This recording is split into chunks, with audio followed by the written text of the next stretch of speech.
welcome back to another Tech Tuesday video. It has been a while since my last video and I can only apologize. Life got the better of me. But let me just start this video by asking, how are you doing? How are you? What have you been up to? What have you been doing?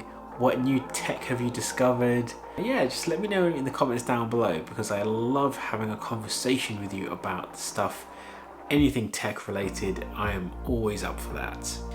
But today's video, I am talking about the iPhone 13 Pro, or the iPhone 13 lineup in general, you could say. So this is something that blew me away because, okay, we all expect the new iPhones. We know they're coming, but I want to talk about everything new with the iPhone 13 lineup this year.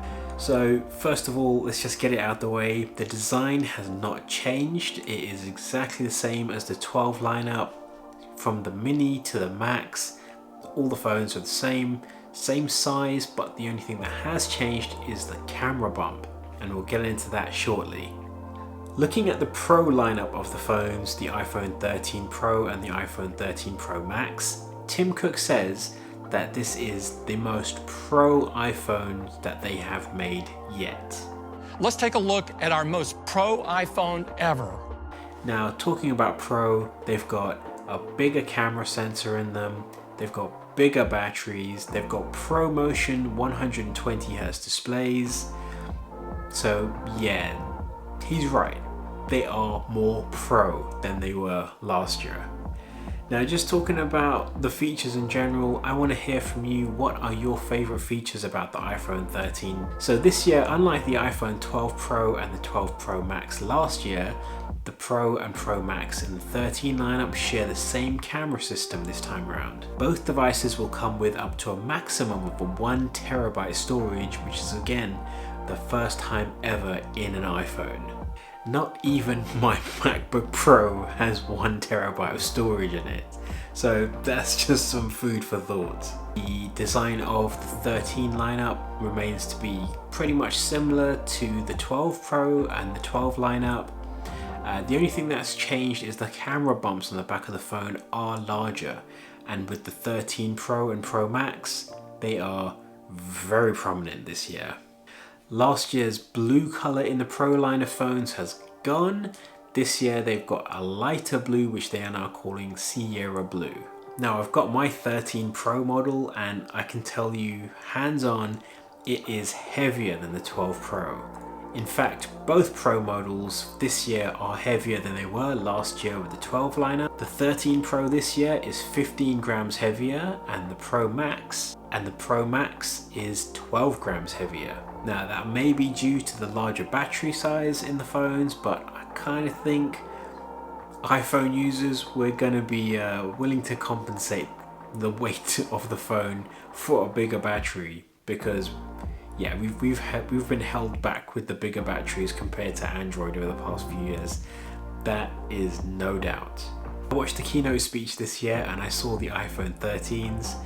The cameras, the bigger battery, everything was fantastic, but it got applause from me when they announced the ProMotion display, which is something I really wanted last year but we didn't get, so I was very excited to see that this year. In fact, the iPhone 13 Pro and the iPhone 13 Pro Max, they are actually the only Apple devices to gain ProMotion or 120Hz refresh rate displays since the iPad Pro was last announced.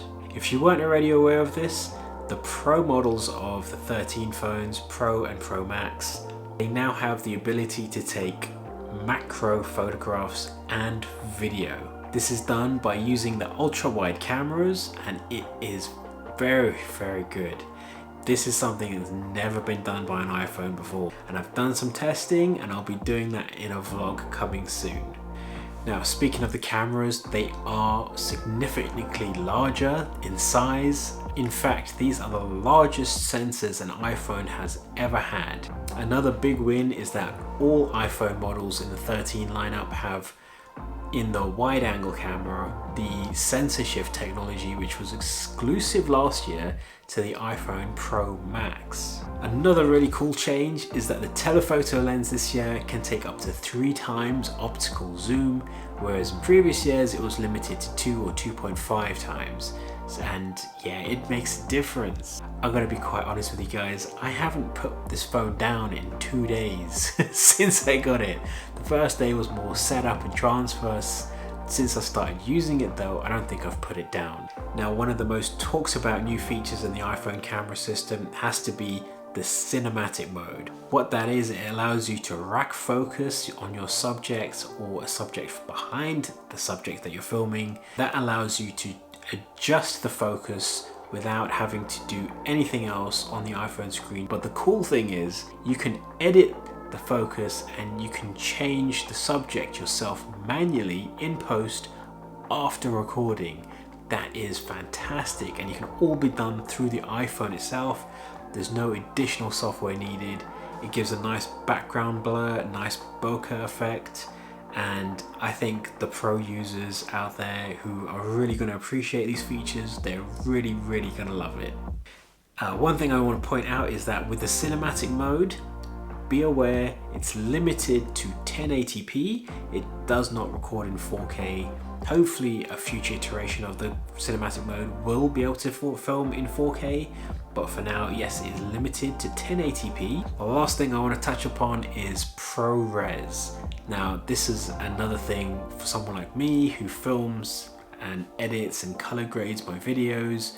Filming on the iPhone in ProRes, being able to color grade that, export my footage to Final Cut, yeah, it's like a dream come true. But here's the big but. First of all, it's not available straight away. It's not available at launch. If you buy your iPhones now, you will not be able to film in ProRes.